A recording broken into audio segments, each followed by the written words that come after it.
আমাদের দেশের নিরাপত্তার জন্য আমাদের সশস্ত্র বাহিনী তারা প্রস্তুত আছে। যদি কখনো হুমকি মনে হয় সেটা সমুচিত জবাব দেওয়ার জন্য আমাদের সশস্ত্র বাহিনী প্রস্তুত আছে। আমি মনে করি যে দেশের সেনাবাহিনীর প্রতি, সশস্ত্র বাহিনীর প্রতি সকলের আস্থা রাখা উচিত। আমরা এখনও এমন কোনো সমস্যায় পড়েনি যে ক্ষেত্রে আমাদের সেনাবাহিনী তার সাহস বা তার ভূমিকা রাখতে ব্যর্থ হয়েছে।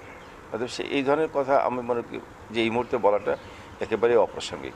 বাংলাদেশকে ওনার দলের প্রধান, ওনার ভাই এরশাদ সাহেব, তার আগে তাদের নেতা জিয়া রহমান সাহেব, তারা এবং বিএনপি যেভাবে দেশটাকে ধ্বংস করে রেখে গিয়েছিল, সেই দেশ থেকে আজকে বাংলাদেশ একটা আলো উদ্ভাসিত দেশ এসেছে, এটা শেখ হাসিনার বদৌলতে।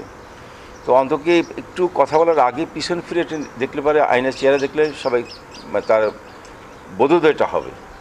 আমি আশা করব যে জিএম কাদের সহ যারা প্রায় সময় এই যে অত্যন্ত নেতিবাচক কথা বলেন, তারা কথা বলার আগে একটু আয়নায় তাদের নিজের চেহারাটা একটু দেখলে ভালো হবে।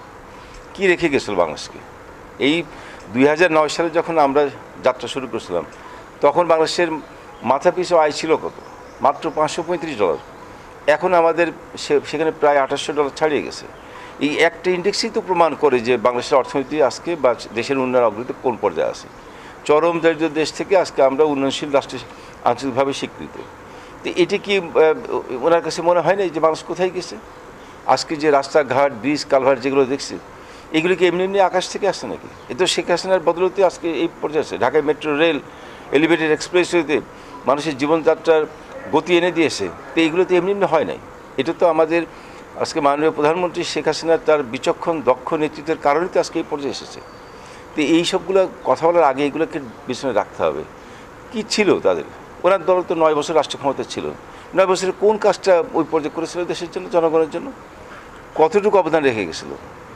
দুম করে কথা বলার আগে একেবারে যা মুখে যা আসে সেটা বলে দিতে হবে সরকারের বিরুদ্ধে। হ্যাঁ, সরকার পরিচালনা করার ক্ষেত্রে সরকার পরিচালনা করতে গেলে অনেক সময় ছোটোখাটো ত্রুটি বিচ্যুতি হতে পারে, অনেক দুর্বলতা হয়তো চোখে পড়তে পারে। সেগুলো গঠনমূলক সমালোচনা করাটাই আমি মনে করি যে রাজনৈতিক দলগুলোর দায়িত্ব। সরকারের ভুল ধরিয়ে দেওয়া বা ছোটোখাটো দুর্বলতা থাকলে সেগুলোকে পয়েন্ট আউট করা, যাতে সরকার এটা দ্রুত সংশোধন করতে পারে। কিন্তু যে কোনো একটা দুর্বল কিছু চোখে পড়লেই সেটা নিয়ে একেবারে সরকারের বিরুদ্ধে নেতিবাচক মন্তব্য করে সরকারকে হেয় করতে হবে, দলকে হেয় করতে হবে, এই ধরনের মানসিকতা রাজনীতিবিদদের পরিহার